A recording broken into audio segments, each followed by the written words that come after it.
In this video, I'm going to show you how to sign up for the free web hosting and give you a quick tour of the control panel so you can get to see how it all fits together and how you can start using it to create your own websites. So first of all, go to ecowebhosting.co.uk/cp/webdevcourse, and that will take you to this page, which is where you can sign up for your Eco Web Hosting account. And then all you have to do is fill in the form. So I'm going to put rob@robpercival.co.uk for my email address. You can put any email address that you have access to, and then obviously password, put something nice and secure. I'll just put a temporary password for now. And then the Udemy username is very important you get this right, because this is what we use to verify your purchase of the course. So I'll just show you how we do that. I'll jump over to Udemy. So you need to be logged into Udemy in your account. And then all you need to do is click on the little down arrow up there, and then click on the view profile icon there, the little picture of a person. And then that will jump to a page which will show your Udemy profile. And then your Udemy username is that bit there. So it's udemy.com/u/ and then your Udemy username there. So in my case, it's Rob Percival. There we go. Pop that in there, and then you're all done. So click sign up. And with any luck, you'll get the sign up successful message. Now here you've got the option to have a few more emails sent to you with some specific guides as to how to get started, transfer your website, set up email addresses, etc. So if you want to do any of those things, I'd recommend getting those sent to you. And you can also give me a little message about the sign up process. Okay, your account is now ready to use straight away. So let's have a quick look through and see what we can do. I'm going to start at the Create Hosting Packages page, which allows you to create hosting for a particular domain. Now, this doesn't have to be a domain you own. You can use any domain you like. I would warn you though, if you use something like google.com or another common domain, it's likely that someone will have already set up a package with that name on our servers. So try and use something unexpected, or just put some numbers at the end. If you do try and do that, then you'll get an error message saying that that domain is already on our servers. So you should try a different domain name. So I'm going to put a nice long domain. Any test domain will work.com. And it has to look like that without www in the front and with a .com or .co.uk or some other extension on the end. If you do want to actually be able to use the live domain, you can search for it here and purchase it directly on our website. There's no need to do that. You can use the temporary URL that you're given for everything that we cover in the course. And indeed, you're very welcome to purchase the domain elsewhere and just use us for the free hosting. Either way, you then select your hosting package. Almost certainly you'll want the Linux option.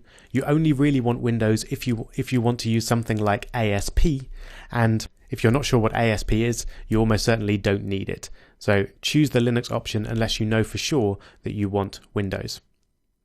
And then just click Create Hosting Package, and that will do the process for you. It will take a little while, but when it completes, you'll get a message like this, and you'll also be sent an email with all of the login details for that domain. So now let's have a look at the other options that we've got in our control panel here. The second one is access your cPanels. We'll use that in a moment, and that's a very useful page. The /cp/list domains page will give you a full list of all the domains that you've created with us, and clicking on one of those will allow you to access the cPanel, which I'll show you in a little bit more detail in a moment. Over in Manage Hosting Packages, you'll see the option to view web space and bandwidth limits for your domains and also the usage that they've had in that recent month. And then you can even suspend and delete hosting packages if you want to. The most common reason for this, if someone decides that they set their domain up on Windows and they actually wanted Linux, you do need to delete it and then recreate it. Otherwise, you shouldn't need to do that. Then there's Manage Domain Names, which allows you to view the domain name, the setup date. You'll only see an expiry date if you've actually purchased the domain with us, and you can click on that to access the domain control panel.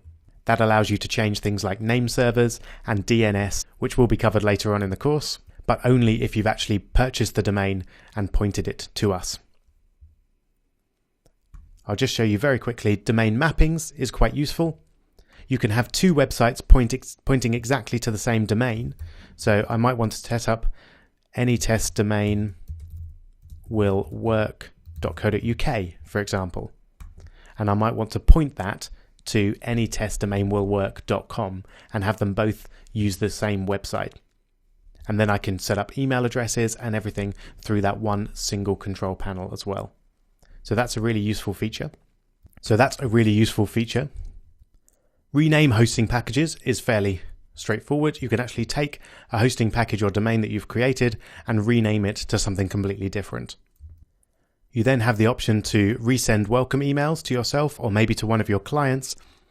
You can create automatic backups.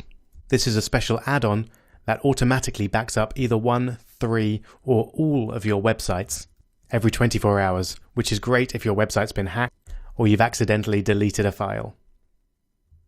Then you can request SSH access. If you know what that is, then you might need that later on. If not, we won't worry about it for now. You can view your invoices and you can upgrade your account if you want to switch to a reseller or purchase a VPS, purchase extra mailbox space, etc., etc. Then have a look there and everything that you could possibly want will be available for you. But just to reiterate, there is no need for you to spend any money beyond what you paid for the course. All of the hosting features that you need are completely included. So let's just very quickly go back to access your cPanels. And then if we click on the domain name, that will show us the cPanel for this particular domain, which is where you'll spend quite a bit of your time because it allows you to control files, email addresses, databases, settings, and everything else to do with a particular domain. So in the next video, we'll look at the cPanel in a lot more detail, and hopefully it'll start to become clear how this whole web hosting process works.